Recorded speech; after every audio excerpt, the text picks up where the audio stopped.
Yeah, g'day YouTubers. Tinker O'Toole again with another video. Today we're going to talk about some worthless information. Probably a lot of people will find the information here useless to them. But however, having said that, there are people out there that are interested in the geometry and about an axe or a maul. So that's what we're going to talk about, a bit of the geometry, the weight, why things are the way they are, and it could sway you in buying your next Maul, or maybe you're going to reprofile it. So we'll just go over a few things. So first of all, have you ever wondered why an axe has a curve in it? Is there any difference in that type of curve? Well, there is a bit of a formula. And just to give you a bit of a rough idea, a 3-inch axe, this is what is referred to as the ideal curve. A 3-inch axe will have 0.37 of an inch curve on it. That's 9.5 millimeters. A 4-inch axe will have a half an inch, that's just over 12 mil, and a 5-inch axe will have 0.63 of an inch, and that's 16 mil. So what that actually refers to, that if you put a straight edge on the corners of the axe and measure from the highest point, that is how you check that. So that information that I just gave you is fairly standard in the industry, and that's how they decide how much of a curve to put on an axe. So this little tiny axe here is just over 3 inches. If we measure that, it's going to have about a 9 point something millimeter curve. But remember, this is a splitting axe, so this is a felling axe.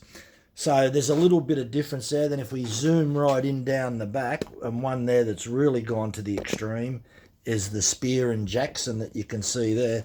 Now that's a really large curve for a small splitting maul. Now remember, what I just said was this is what most people do in the industry, but there's people out there that have got their own ideas and make their own up. So that's all you've got to do. If you want to check that, it's just a matter of putting a straight edge across a ruler as a straight edge, and another ruler to measure the depth in the middle, and that'll be... Now the reason, okay, here's the reason. When an axe comes down, if it's got a curve in it, the midsection of the axe is going to strike the timber first and penetrate. It's going to start the splitting motion. Now, if we look at the splitting axes from Fiscus, they've got very, very little curve in them. They do have a bit of a curve, but not much. I've even got a block splitter down the back, and we can show you that one. That's almost dead level. Then I've got another block splitter that's got a curve on it. So yeah, a little bit interested in that. A lot of the splitting mauls or splitting axes, on the cheeks there's a curve. This one has a really defined curve on it. The depth is not important, but they turn around and say that it helps in the splitting process. Now, the other thing is, I will go over 10 different points, and they're very interesting. So the number one point, the weight of a splitting axe or a maul is extremely important. The heavier it is, it'll bust open the log easier, but you're liable to get more fatigue the heavier it is. Also the handle length. The longer the handle, again, the longer the handle, you'll find out that less stability. So really long handle ones are not as accurate as shorter handle ones. Sharpness. Now, you may have heard that they say, a maul doesn't have to be sharp. Well, yeah, the sharper it is, the better it will penetrate. Simple as that. The other thing that's interesting, all these splitting axes and splitting mauls, all of them will have their edge, will be a beveled edge, and they'll be all different angles. For an axe, about 15 degrees, and a beveled angle of about 20 degrees or 25 is pretty good. For a splitting axe, like this. If you would put a straight edge on there, we're going to end up with a wedge shape of in excess of 30 degrees and a beveled edge in excess of 30 degrees also. About up to 45 degrees is about as maximum as you want to go, because if you start to go wider than 45 degrees, it gets harder and harder to get into the timber to start the splitting process. We've already spoken about the curvature of the axe on the edge. So, you know, that varies between manufacturer, but I've just given you the formula before. We've spoken about the cheeks, and mainly the cheeks. They also are on splitting axes as well as splitting mauls, and different manufacturers have got their own theories as to what they're going to put on there. Also, you'll find out that in the middle of the blade, it can be thicker than the edges. So that's another thing, and I can show you a splitting maul that's got that. And the width of the blade. So a splitting maul can be anywhere from 60 millimeters up to this one, which is about 80 millimeters. This is a splitting axe. So you've got all these different variations, and every manufacturer will do their own thing. So how important, it can be very confusing with all these different things going on. First of all, remember, you're either splitting softwood or hardwood. If you're splitting softwood, it's a pretty much easy thing to achieve. Where the geometry starts to become more critical is if you're splitting really dense hardwood. That's where the superiority comes in between manufacturer and manufacturer. I've got some cheap Chinese ones that I've brought. They work quite good, but I had to reprofile them. Since I've reprofiled them, they work extremely well. So we can go over that. So if we're looking at the cheeks, and this is a Fiscus X21. This is sort of the profile, the wedge shape that you will get on your Fiscus. And if you look at the hollow cheeks, you can see those hollow cheeks like that. So Fiscus believe that the hollow cheeks work better. Now, the other thing is you've got a 25-degree angle on here, and you've got a beveled angle of 30 degrees, and it's razor sharp. That's typically what you'll find on your Fiscus, except for the the Pro Maul. It's a different shape because it's a maul, it's not a splitting axe. So this is your typical Fiscus shape. That's it. And it works really well. The next one, we can just have a bit of a brief talk about, is an Australian product by Cyclone. So this is a Cyclone 2 kg super splitter axe. And you will find out that when you have a good look at this, you will find out, look at those that broad angle, look at the cheeks. Quite a fair bit there. You'll see the curvature on this one. It's got that nice curvature there, so we strike in this point. It has a little bit, I don't know whether you can see that, hopefully we can see that. You can see how it's higher in the middle. So that's what I was talking about before, that this is the highest point and it's the widest point. And this is what we're hoping to achieve, is to bust the timber open. So that's that one. The next one, and it's spot on, and I measured this one. This is a Cyclone axe. Very, very thin angle on it. It's only about 12 degrees. Look at that angle. Very, very thin. It's about 20-something years old. And it's 5 3/4 of an inch across here.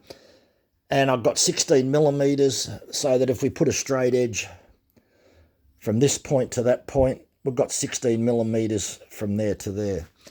It has a very slight cheeks in it, but the cheeks on the axe aren't as important because it doesn't go in as deep, but all these little things add up. So, right.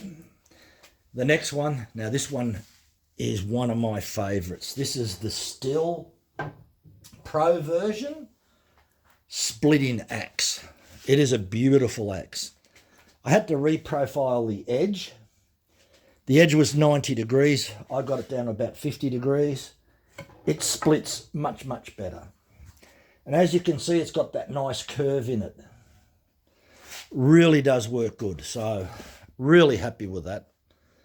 And you got that overstrike protector, and look, very, very thick handle. So the thicker the handle is up at this end, where a lot of the force is, the less chance of snapping the handle. So it's quite a thick handle.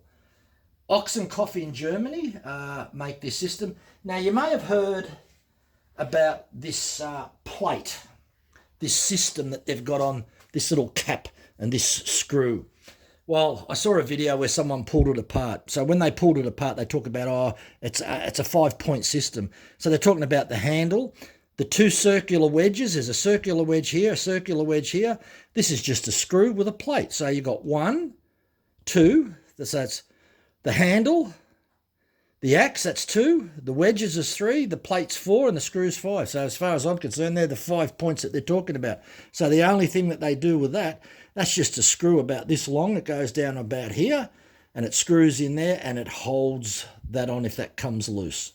And that's all that's for. So if this axe head, you start to say, oh, that's coming loose now, you may have to do something. But you normally don't take that off to check it, because if you take that in and out, you're going to loosen the fibres up in the wood and it may come loose.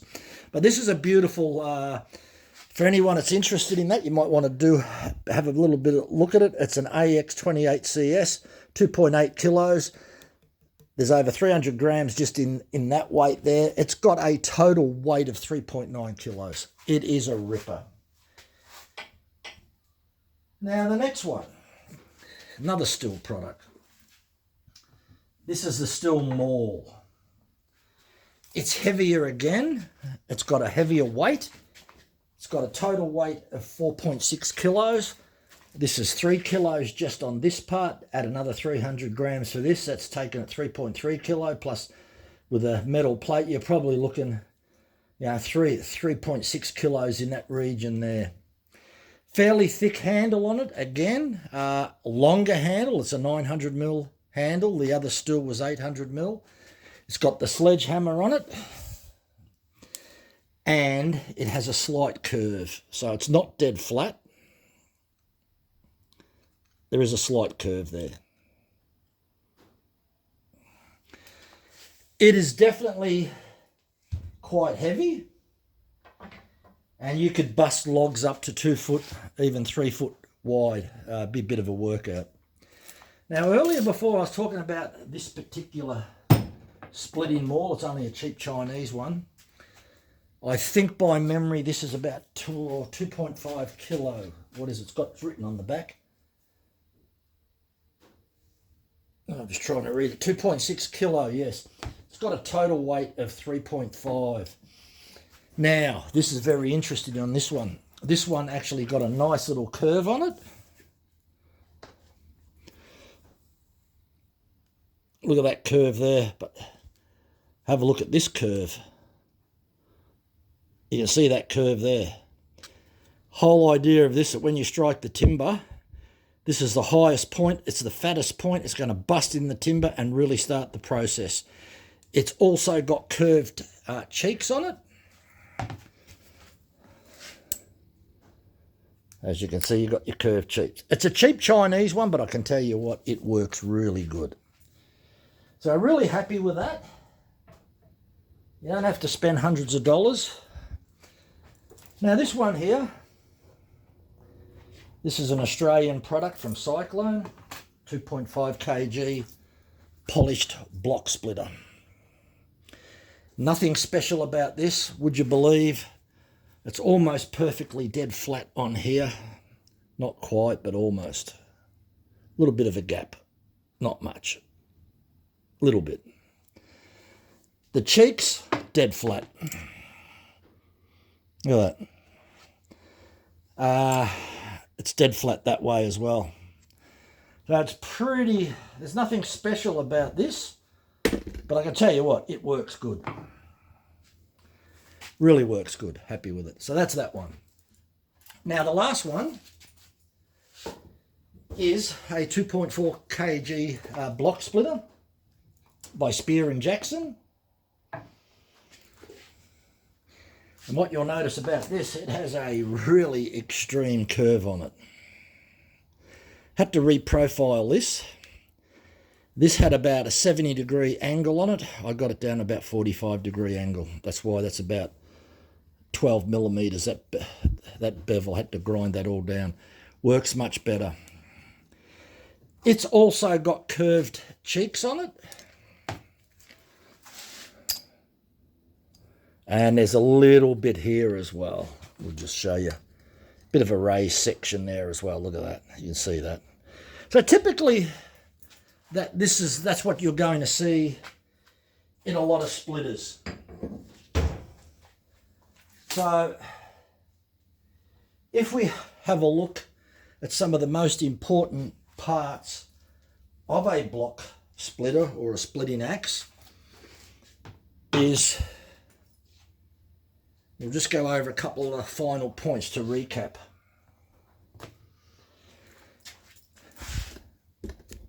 Okay, number one, the weight.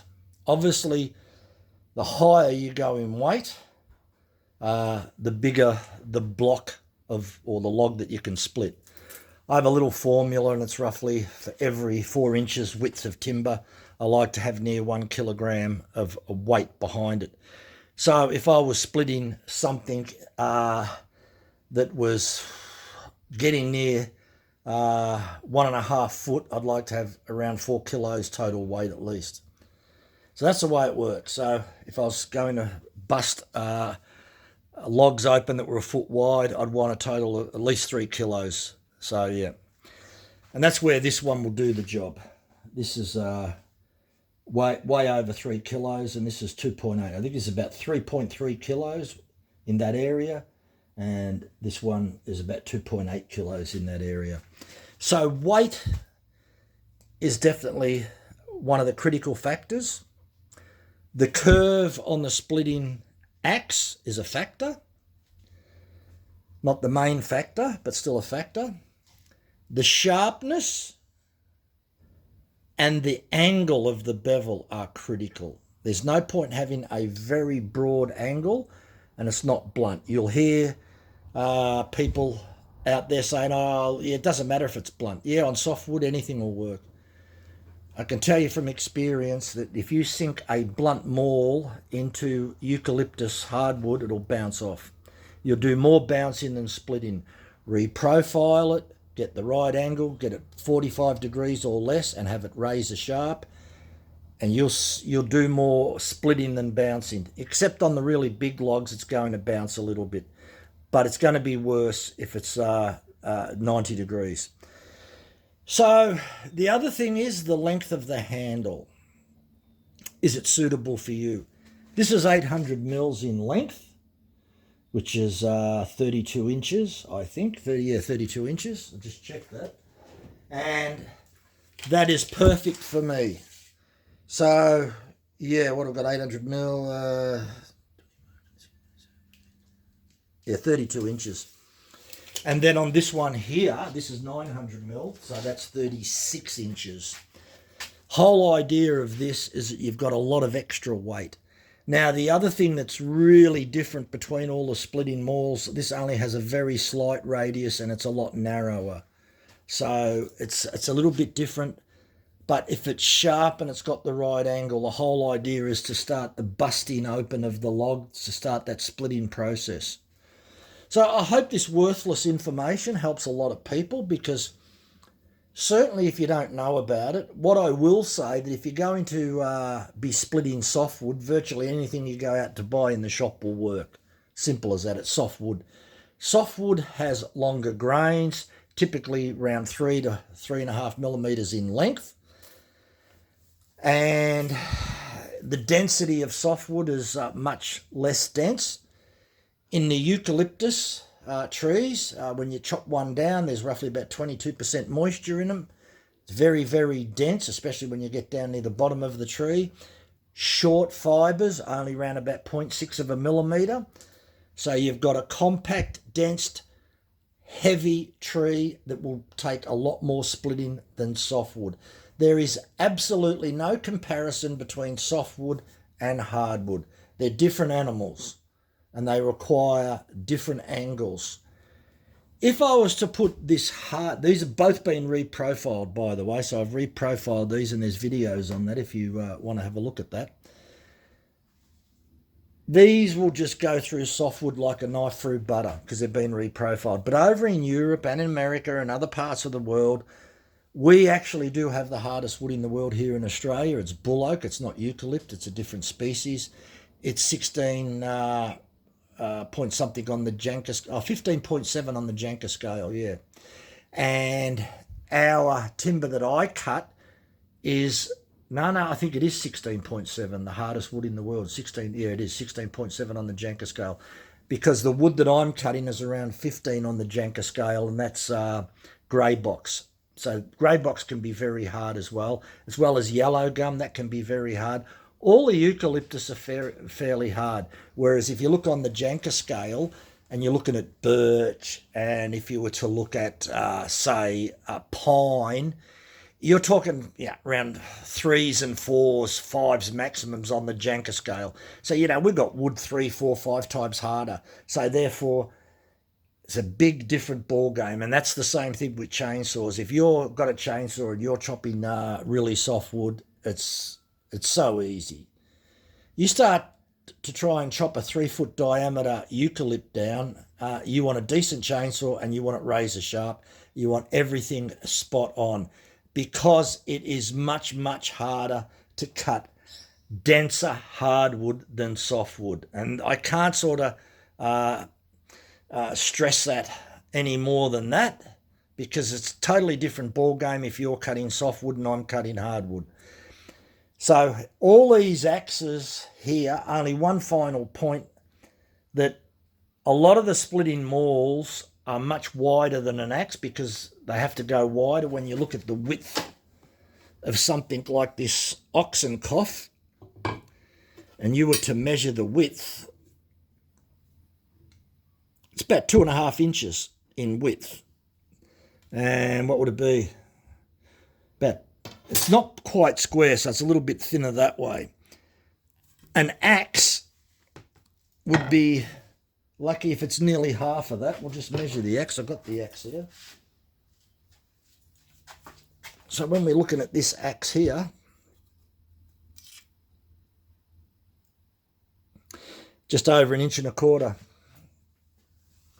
So yeah, the splitting mauls, plus the splitting mauls also, because that part can be used as a sledgehammer, typically for driving wedges in. So what they would do, especially going back years ago when it was commonplace, people didn't have hydraulic splitters.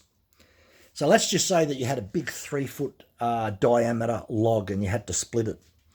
What people would do, and this is why you find out that this length here, a lot of the splitting wedges are about 70 millimeters, a little bit wider than that, just a little bit.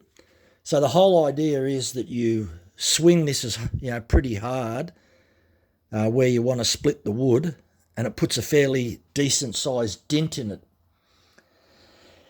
And then you can put your splitting wedge where it created the big dent and use a sledgehammer to drive it in and split it open. So the best way to do that is you've got to look for a micro crack in the wood. Hopefully the micro crack comes near the edge.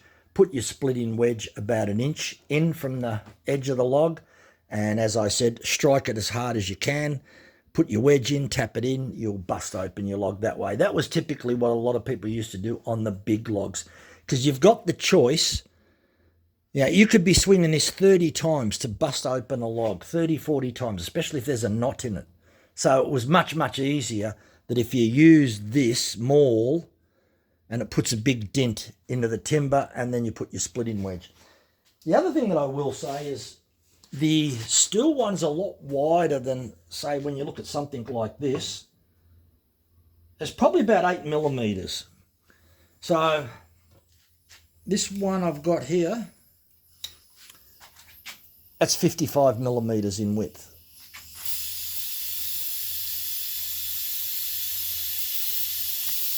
So the steel is, just measure it, 70 on the dot. So you'd want to make sure that your splitting wedge is a little bit, is going to fit in there. So yeah, you don't want it the other way around where your splitting wedge is wider than that. It's not going to fit in very good.